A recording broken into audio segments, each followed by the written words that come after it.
Hey everyone, and welcome back to another video. And in this video, I'm going to show you how to check your data usage on the T-Mobile app. Now, this video is going to be particularly useful for individuals. Let's say that you have limited data and you're trying to check your data usage on the app. How do you actually go ahead about doing so? Now, this video is going to be short, sweet, and simple, guys. There's not going to be a lot of steps involved.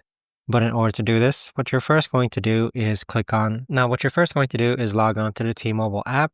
And then once you're logged in, there's actually a button that says usage. So go ahead and click on usage. Now from this option here, we have a variety of different options.